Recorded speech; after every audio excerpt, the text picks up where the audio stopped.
नमस्ते, अभिवादन आपका इनोसेंट इन्वेस्टर के इस नए वीडियो में आपके लिए डिस्क्लेमर। उसके बाद बात करेंगे आलोक इंडस्ट्रीज़ की। और आज वो चमत्कार हो गया जिसकी हमें काफ़ी दिनों से उम्मीद थी, एक अपर सर्किट की, और वो भी अपर सर्किट अगर 10% का हो तो सोने पे सुहागा। और ये अपर सर्किट किस बेस पे आया है वो भी एक्सप्लेन करेंगे, कौन सी बड़ी न्यूज़ है, कितनी बड़ी न्यूज़ है वो भी एक्सप्लेन करेंगे, और चार्ट का भी आपको एक्सप्लेनेशन इन डेप्थ में देंगे। सबसे पहले गुड न्यूज़ ये है कि आलोक इंडस्ट्रीज़ और साथ में 9 और स्मॉल कैप्स जो हैं वो मिड कैप बनने जा रहे हैं जनवरी से। अब ये खबर कितनी बड़ी है मैं आपको समझाऊंगा। पहले अन्य स्टॉक्स का नाम जान लेते हैं, कौन कौन से स्टॉक्स शामिल होंगे मिड कैप में। सबसे पहला, सबसे टॉप पे जो है, मतलब हाई प्रोबेबिलिटी के साथ, हाई प्रोबेबिलिटी किस बेस पे है, जिसका मार्केट कैप सबसे ज़्यादा इस वक्त है, वो है 13,000 करोड़ का मार्केट कैप लॉरस लैब्स का। ठीक है, उसके बाद इंडिया मार्ट, उसके बाद नवीन फ्लोरिन, डिक्सन टेक, उसके बाद अपना आलोक इंडस्ट्रीज आता है। अब इसका मार्केट कैप यहाँ पर 10,000 करोड़ का दिखाया गया है। आलोक इंडस्ट्रीज़ के बाद की अगर बात करें तो एस्ट्राजेनेका, दीपक नाइट्राइट, बॉम्बे बर्मा और सुवेन फार्मा, ये सब कंपनियां शामिल हो सकती हैं मिड कैप में स्मॉल कैप से। हम अभी आलोक इंडस्ट्रीज़ पे फोकस करेंगे। अगर आप यहाँ पर प्रोबेबिलिटी देखेंगे, इसकी भी हाई प्रोबेबिलिटी है, और इस प्रोबेबिलिटी पे मैं थोड़ा सा आपको कुछ समझाना चाहता हूँ। जैसे यहाँ पर अभी 10,000 करोड़ इनका मार्केट कैप दिखाया गया है। ठीक है, हम चलते हैं थोड़ा सा एनएससी की वेबसाइट पर। 10% का अपर सर्किट हमने आपको बता ही दिया है। अभी अगर एनएससी की वेबसाइट पर आप मार्केट कैप देखना चाहेंगे तो वो 12,000 करोड़ हो चुका है। अब ये कैसे मार्केट कैप चेंज होता है, उसके पहले आपको थोड़ा सा बेसिक्स पता होना चाहिए। मार्केट कैप होता क्या है, इसको आप बहुत ध्यान से समझ लीजिए, क्योंकि ये बहुत ज़रूरी है। इस पी के लिए आपको लाइक ज़रूर करना है। मार्केट कैप समझ लीजिए, चलिए एक कंपनी है, ठीक, इस कंपनी के 100 स्टॉक्स हैं, ठीक, 100 स्टॉक्स अवेलेबल हैं बेचने के लिए, ठीक, 10 अलग अलग बंदों ने ले लिया, वो अलग बात है, सबके पास 10-10 स्टॉक्स रहेंगे। अब सबका जब कंबाइन होगा तो वो 100 हो जाएगा वापस, पता है, ठीक। अब इस कंपनी का प्राइस जैसे 1 रुपये था तो मार्केट कैप कितना था, 100 रुपये का, क्योंकि एक स्टॉक की कीमत कितनी थी, 1-1 रुपये, ठीक है।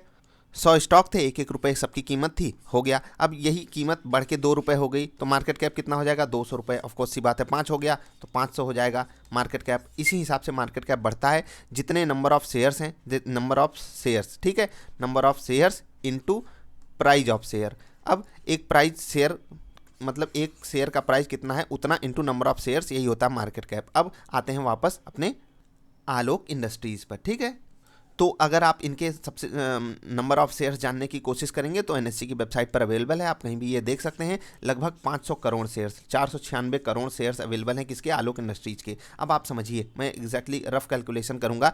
आपके सामने है 500 करोड़ शेयर्स, ठीक है, 500 करोड़ शेयर्स हैं और प्राइस मान लेता हूँ 25 है, तो अभी इनका जो मार्केट कैप है 12,500 करोड़ का हो गया। एग्जैक्टली हो गया ना, यही तो होगा। अब समझिए, 1 रुपये अगर बढ़ता है आलोक इंडस्ट्रीज तो मार्केट कैप में 500 करोड़ का इजाफा होता है। अब 2 रुपये बढ़ता है, 1K करोड़ का इजाफा हो जाएगा। अब 1,000 करोड़ अगर बढ़ गया, और यहाँ से आप समझ लीजिए कितने आसानी से ये जो यहाँ पर टॉप की कंपनी है, कौन सी, लॉरस लैब्स, ठीक है, इसको आराम से पछाड़ सकता है आलोक इंडस्ट्रीज। एक दिन और 2-4% ऊपर चला जाए, इनको पछाड़ देगा। तो यहाँ पर जो 10,000 करोड़ का मार्केट कैप लिखा है ये ओल्ड डेटा है, एग्जैक्टली ये बिल्कुल यहाँ पर बदलेगा, और हर हाल में आलोक इंडस्ट्रीज शामिल ही होगा, क्योंकि ये टॉप 10 में नहीं, टॉप 1, 2, 3 में ही आ जाएगा मेरे हिसाब से, यही उम्मीद है। आई होप आप समझ गए होंगे बात को। अब वापस आते हैं थोड़ा सा एक्सप्लेनेशन पे, आपको जो मैंने समझाया आई होप आप समझ गए होंगे।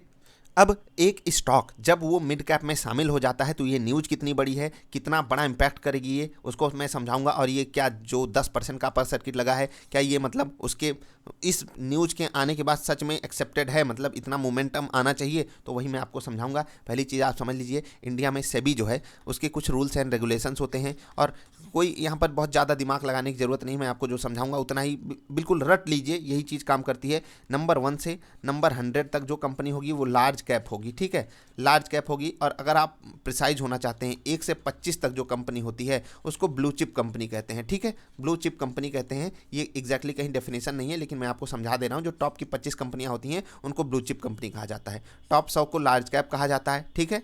और जो कंपनियां 101 से, ठीक है, 101 से 250 तक होती हैं वो मिड कैप में आती हैं।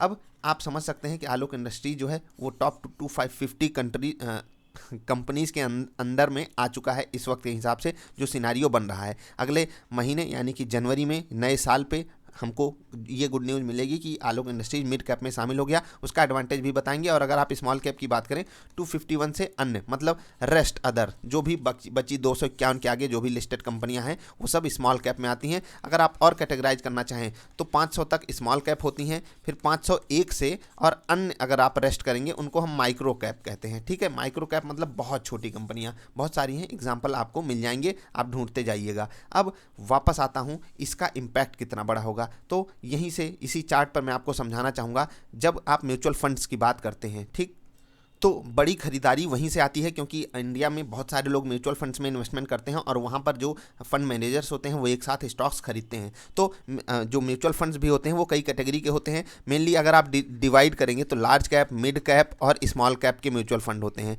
ठीक, स्मॉल कैप वाले को अनुमति ये होती है कि वो थोड़ी बहुत कंपनियां मिड कैप की अगर मन हो तो वो ले सकता है, बाकी उसको मिड कैप में ही स्मॉल कैप में ही रहना है। ठीक है, और उसी तरीके से लार्ज कैप वालों को भी थोड़ी सी छूट दी जाती है कि आप थोड़ा सा मिड कैप चूज़ कर लीजिए, यानी कि मिड कैप लार्ज कैप वाले भी चूज़ करते हैं, स्मॉल कैप वाले भी चूज़ करते हैं, और ये बीच में है तो इसको डबल एडवांटेज मिल जाता है। चलिए हम आगे बढ़ते हैं। अब मिड कैप कंपनी होना इतना बड़ा इशू क्यों है? क्योंकि स्मॉल कैप कंपनियों में लोग कम निवेश करना चाहते हैं क्योंकि यहाँ पर रिस्क हाई होता है। अब रिस्क हाई का मतलब क्या है? छोटी कंपनियाँ जल्दी डूब जाती हैं या उनमें दिक्कतें आ जाती हैं अगर, तो वो सर्वाइव नहीं कर पाती हैं, ऐसा लोगों का मानना है। जी हाँ, बिल्कुल ऐसा होता भी है, इसीलिए लोग जो है वो स्मॉल कैप फंड्स को चूज़ करने से बचते हैं। अगर वो लार्ज कैप से ज़्यादा रिटर्न चाहते हैं तो वो कोशिश करते हैं कि वो मिड कैप में रहें, और मिड कैप में फंड्स ज़्यादा अवेलेबल होते हैं, मतलब फंड्स ज़्यादा अवेलेबल हैं कंपनियों की तरफ से भी, और लोग भी सोचते हैं कि हम थोड़ा सा रिस्क बढ़ाएंगे, हैवी रिस्क नहीं लेंगे, यानी कि हम स्मॉल कैप नहीं लेंगे, हम एक मिड कैप म्यूचुअल फंड चुनेंगे। और जब हम और आप या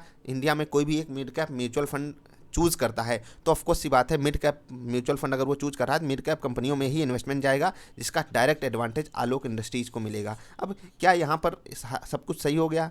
क्या आलोक इंडस्ट्रीज के लिए अब सारी लाइन क्लियर है कि अब उनको इन्वेस्टमेंट मिल ही जाएगा, हर कोई आकर आलोक इंडस्ट्रीज में पैसा लगाएगा? जी नहीं, यहाँ पर एक बिग नो है आपके लिए। यहाँ पर आप थोड़े से डिसअपॉइंट हो सकते हैं, लेकिन आपको अगर कहा जाए कि आप इस कमरे में आएंगे तो आपको मिल जाएगा 100 करोड़ रुपए, ठीक है, लेकिन आपको कुछ एग्ज़ाम, कुछ टेस्ट पास करने होंगे, ठीक है, और आप कहें नहीं नहीं मैं इस कमरे में जाऊंगा नहीं क्योंकि वहाँ पर टेस्ट पास करना पड़ेगा तब 100 करोड़ मिलेगा, तो ये तो आप पहले ही अपॉर्चुनिटी को ख़त्म कर दे रहे हैं। लेकिन अगर आप इस कमरे में आ गए और आपने टेस्ट पास कर लिया तब तो आप 100 करोड़ पा ही जाओगे ना। यही चीज़ हुआ है आलोक इंडस्ट्रीज़ के साथ। मिड कैप की दुनिया में वो आ चुका है, अब उसको अपनी परफॉर्मेंस से, क्योंकि अब परफॉर्मेंस क्यों चाहिए हमको, मैं आपको समझा देता हूं। क्योंकि जो फंड मैनेजर होता है उसके पास चॉइस होती है to select the stock. Of course सी बात है, वो स्टॉक्स को सेलेक्ट करेगा तभी उसमें फंड अपना ऐड करेगा, क्योंकि उसको भी अपने नाम की फिक्र पड़ी है, कितना भी बुरा होता हो म्यूचुअल फंड, लेकिन फंड मैनेजर तो ये चाहता ही है कि उसका जो फंड हो वो औरों से बेटर परफॉर्म करे, और उस परफॉर्मेंस के लिए वो एक अच्छा स्टॉक ही सेलेक्ट करेगा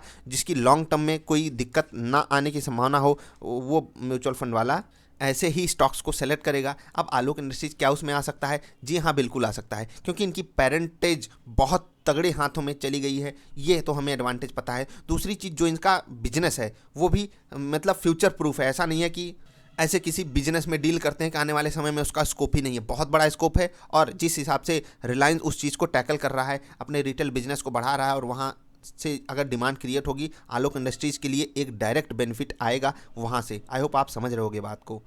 अब आ गए हैं हम लोग चार्ट पर, और चार्ट पर अगर आप डिमांड एंड सप्लाई की बात आज करेंगे तो देखिए अपर सर्किट लगा हुआ है, ये सच में मतलब हाँ आई प्लीजिंग मोमेंट है। Rare of the rarest cases में ऐसा होता है। हम लोग 5% का सर्किट देखते थे और फिर जब यहाँ पर डिमांड दिखाई देती थी बहुत सुकून मिलता था, हाँ यार हमने कंपनी ली है, वहाँ पर डिमांड बहुत तगड़ी है, लोग खरीदना चाह रहे हैं। अभी आज 10% की सर्किट लिमिट की गई और आज 10% सर्किट मार दिया। Thanks to this good news जो मैंने आपको एक्सप्लेन की, ये गुड न्यूज़ सच में बहुत बहुत बहुत बड़ी है। अब अपॉर्चुनिटी है आलोक इंडस्ट्रीज़ के पास, आने वाले रिजल्ट में काफ़ी कुछ हमको पॉजिटिविटी झलक सकती है। हो सकता है रिजल्ट में भी हमको कुछ अच्छा मिल जाए तो सोने पे सुहागा रहेगा। अब बात करते हैं टेक्निकल चार्ट्स की, और हमने आपको क्या सजेशन दिया था उसको भी थोड़ा सा आपके सामने रखेंगे। देखिए हमने आपको इस जोन में बाई करने के लिए बोला था, वीडियो आप देख सकते हैं बिल्कुल अवेलेबल है। आपको मैंने यहाँ पर बाई करने के लिए बोला था और आपको मैंने 8% के रिटर्न के लिए भी बोला था, वो हमको मिल रहा है। मैंने टेलीग्राम पे आप लोगों को अपडेट भी कर दिया, प्रॉफिट बुक कर लीजिए, वो किसके लिए जो लोग स्विंग ट्रेड कर रहे हैं। और फिर से मैं आपको बता दूं, अगर आप लो रिस्क टेकर हो तो आलोक इंडस्ट्रीज स्टॉक आपके लिए नहीं है, क्योंकि ये एक न्यूज़ बेस्ड स्टॉक है। यहाँ पर दिक्कतें और अपॉर्चुनिटी दोनों आती रहेंगी, तो आप अगर उसके लिए तैयार हो तो बिल्कुल आगे बढ़ के स्टॉक अपने पास रखिए। और मैंने आपको 2 चीज़ें समझाई हुई हैं, जो हमारा इन्वेस्टमेंट है वो बिल्कुल बरकरार है, जो हमने स्विंग ट्रेड के लिए यहाँ पर आपको दिलाया था। और पर्सनली मैं भी आज प्रॉफिट बुक कर रहा हूँ, क्योंकि इतना बड़ा मोमेंटम मैं भी एक्सपेक्ट नहीं कर रहा था और मुझे मिल गया। मैं तो और समय की डिमांड कर रहा था, कोई बात नहीं, आलोक इंडस्ट्रीज समय लेगा, क्योंकि मैंने आपको यहाँ पर किस कारण दिलाया था, वीडियो आई बटन पे या मिल जाएगी, आप जाकर देख लीजिएगा। यहाँ पर सपोर्ट के कारण ही मैंने आपको दिलाया था, और इस सपोर्ट जब ये गिरावट आ रही थी तब मैंने कहा था, और शायद इसी दिन मैंने आपको कहा था कि अगले दिन से हमको खरीदारी करनी है, इस जोन में हमको खरीदारी करनी चाहिए। ठीक, अब यहाँ पर आप प्रॉफिट बुक कर रहे हैं स्विंग ट्रेडर्स, जो लोग इन्वेस्टमेंट करके बैठे हैं उनको तो बिल्कुल समय देना ही है। और आई होप कि वो बार बार इस चीज़ के लिए पैनिक ना होते हो कि स्टॉक में इतना मोमेंटम क्यों आता है, बिल्कुल आने दीजिए। कि अब अगला जो सबसे ज़्यादा सवाल पूछा गया है कि क्या ये अपर सर्किट कंटिन्यू रहेगा, तो यार आप एक बात बताओ, कोई स्टॉक एक दिन में 10% भाग जाएगा, क्या चाहते हो आप? अच्छी न्यूज़ आई उसी के कारण भागा, भगने दीजिए, अच्छी बात है, आगे चले, हमारा स्टॉक आगे जा रहा है। मैं तो चाहता हूं कि ये कंसोलिडेशन फेज़ में जाए। इस जोन में भी आप लोगों को अगर लगता है, देखो जिनके पास ऊपर का रेट होगा वो तो चाहेंगे 2-4 मार के हमको दे दे, लेकिन आप एक बात बताइए, अगर 2-3 अपर सर्किट मार दिया 10% वाला, तो आपके हाथ से ये 10% की जो तलवार है छीन ली जाएगी, फिर से वही 5% वाली तलवार दे दी जाएगी। तो ये 2 धारी तलवार है, मैंने आपको पहले भी समझाया हुआ है। तो आई होप आपको बातें सारी समझ में आई होंगी जो मैंने समझाया। कैसी लगी वीडियो आपको नीचे कमेंट करके बताना है। वीडियो पसंद आई तो लाइक करना, इतनी लंबी वीडियो बनाने में बहुत मेहनत लगती है, तो आई होप आप लाइक तो ज़रूर करोगे। मिलेंगे फिर से किसी अच्छी वाली वीडियो में, तब तक के लिए हंसते खेलते रहिए यार। वीडियो देखने के लिए आपका बहुत बहुत आभार, धन्यवाद।